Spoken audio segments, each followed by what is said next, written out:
chloride by IV to a particular person, and we increase their potassium levels outside the neuron, what is going to happen to the movement of potassium from inside the cell to outside the cell? It's going to slow down if it doesn't actually stop, for two reasons. One, even more positive ions are going to repel the potassium leaving. But let's say that this is a board. Okay, if potassium has been going down its diffusion gradient to leave the cell, and as we add more potassium outside the cell, what happens to that diffusion gradient? It changes. And fewer potassium ions go out, or none at all, if we have more potassium outside the cell than inside the cell.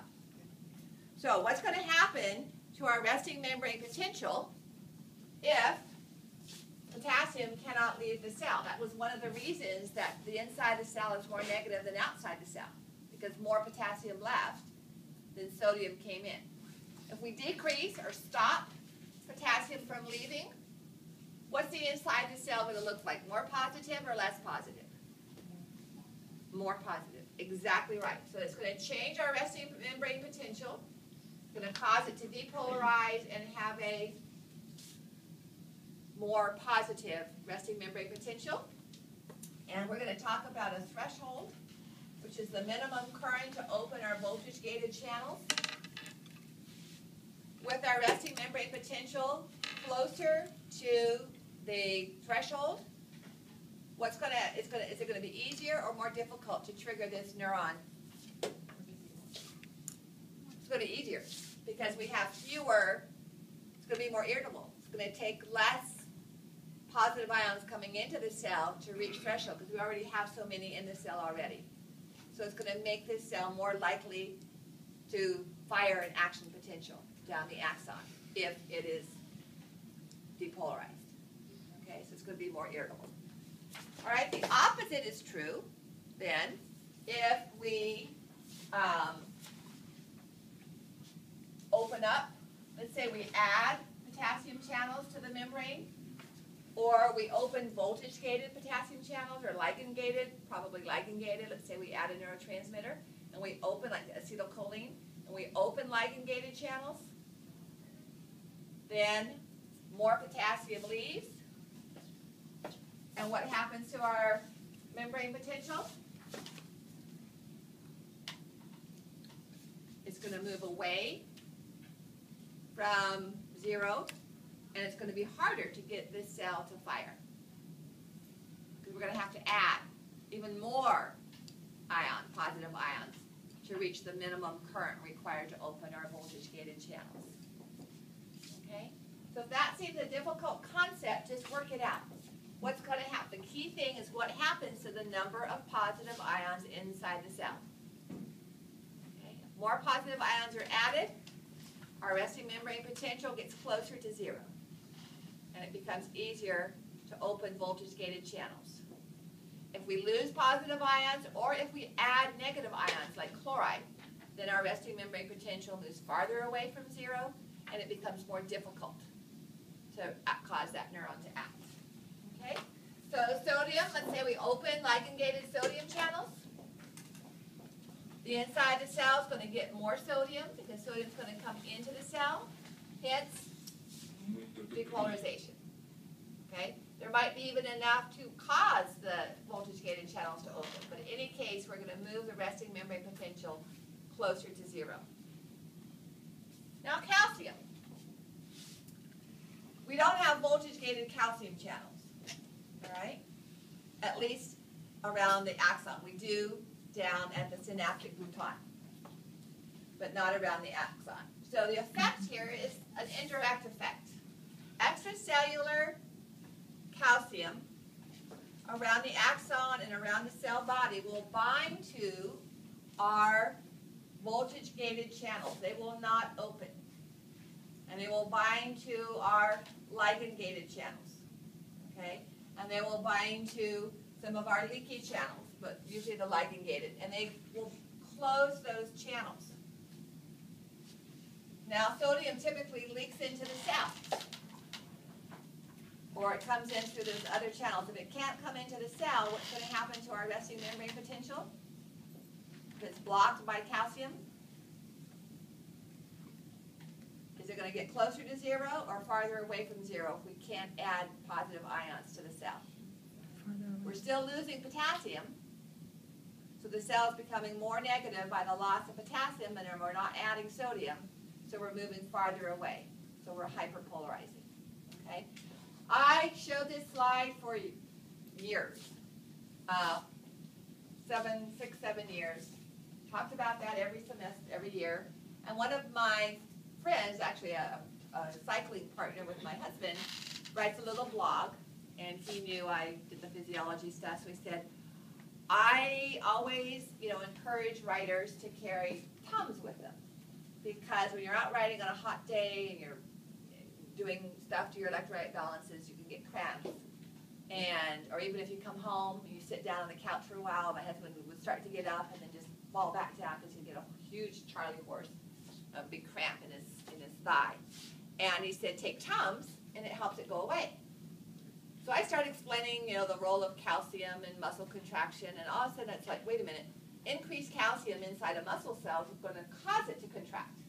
And you're telling me that by taking calcium ions, you're stopping the contraction or preventing the contraction, and that wasn't the way my mind was moving at the time. So I said, erase everything I just said. I was thinking about inside the muscle cell, not outside the muscle cell, and I was trying to figure out all the way home, how in the world could increased calcium ions stop muscle contractions when they cause muscle contractions? This is backwards. And then a few weeks later, I was going through this chart, and even though I've read this many times, it hadn't actually fit into a real-life situation. So taking Tums increases the calcium in the extracellular fluid around the neurons as well as around the muscle cells and blocks the sodium channels, making both the nerve and the muscle cells way down here and inhibiting the likelihood that they would conduct an action potential and send a signal to the muscle to contract. So it's the extracellular calcium, not the intracellular calcium, that's causing or preventing, inhibiting the contraction. And it was just one of those aha moments, moments I was blind, why didn't I see that before kind of thing. So it's an indirect, calcium's indirect effect on sodium. All right, let's talk about a graded potential, and then we'll take a break.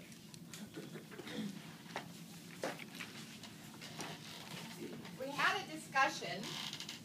It wasn't a discussion so much as just a talk.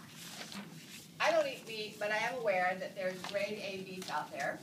What I didn't know is there grade C beef or grade B beef? Grade B beef.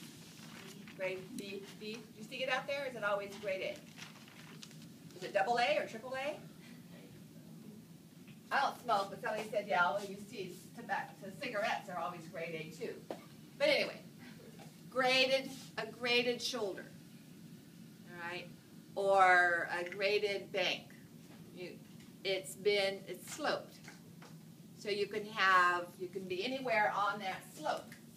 We won't talk about spool grades, okay? You can be anywhere and grades on that. So a graded potential has varying strengths. I can push a little bit, I can push hard, I can push really hard, okay? And so those receptors will respond by releasing small amounts or medium amounts or large amounts of neurotransmitters. Or it can have different degrees of mechanical stretching of the membrane. So graded potential means that it has variable strengths.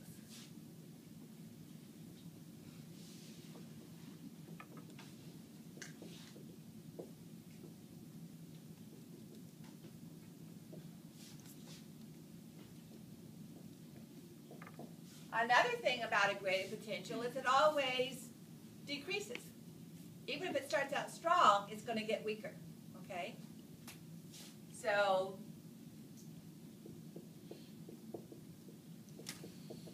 graded potential will dissipate or weaken. And that's why I have the image of that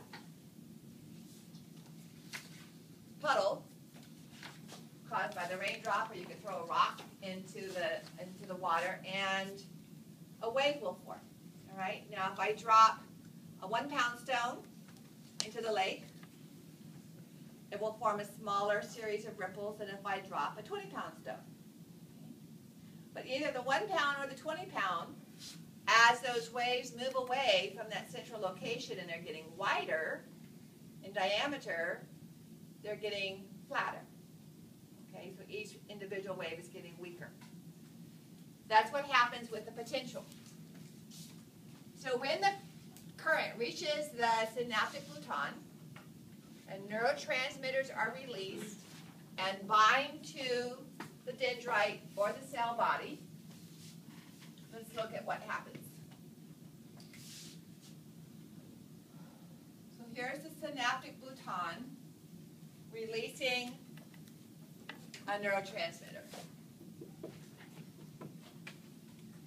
And in this case, of course, it's going to bind to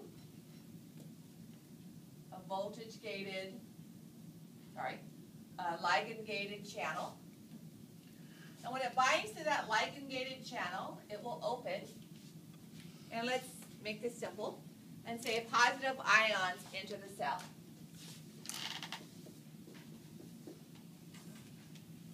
Now, some distance away, our neuronal cell body is going to have the axon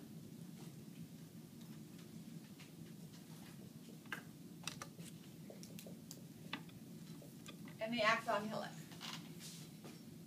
And so those ions, while there might be a very strong electrical current created with lots of ions coming in here, those ions are going to diffuse in all directions, as well as toward the axon hillock.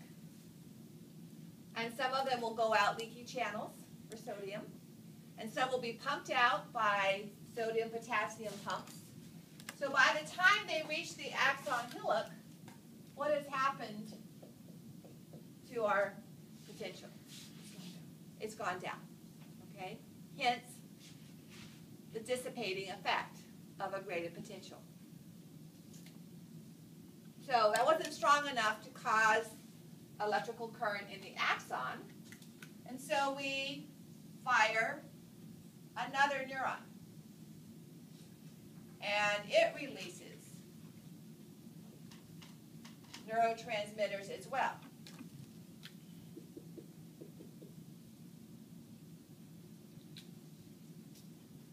And maybe another 50 or so axons. And now we have a very strong current.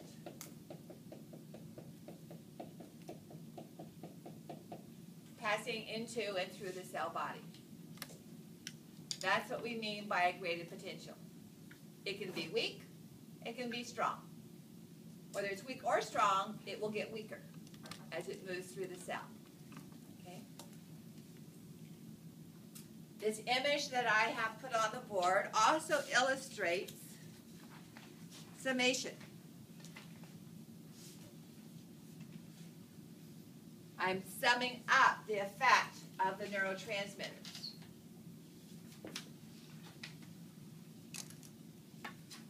So I added another nerve. I'm just showing the synaptic glutons of 2. All right? So if I add additional neurons or additional synaptic glutons, that is considered to be spatial summation. If I take the same neuron and have it fire very rapidly over a short period of time, that is temporal. Okay? So we have 2 types of summation. Spatial, where we have more than we add additional neurons, and temporal, where instead of adding additional neurons, we increase the number of times the synaptic bulbs release the neurotransmitters.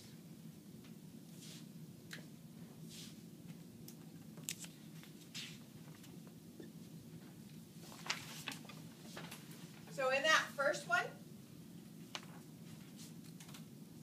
our resting membrane potential would have risen slightly, and then as the sodium ions leaked out of the cell or were pumped out, we would have returned back to a resting membrane potential.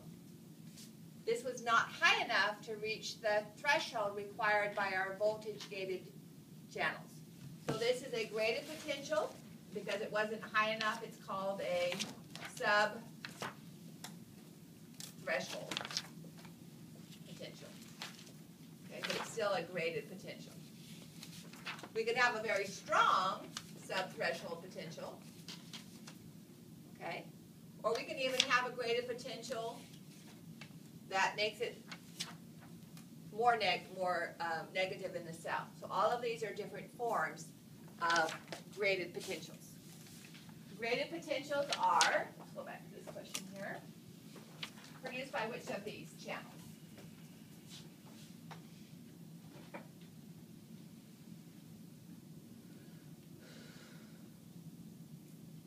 Which one is capable of producing varying degrees of strength? Voltage. The answer is all but voltage.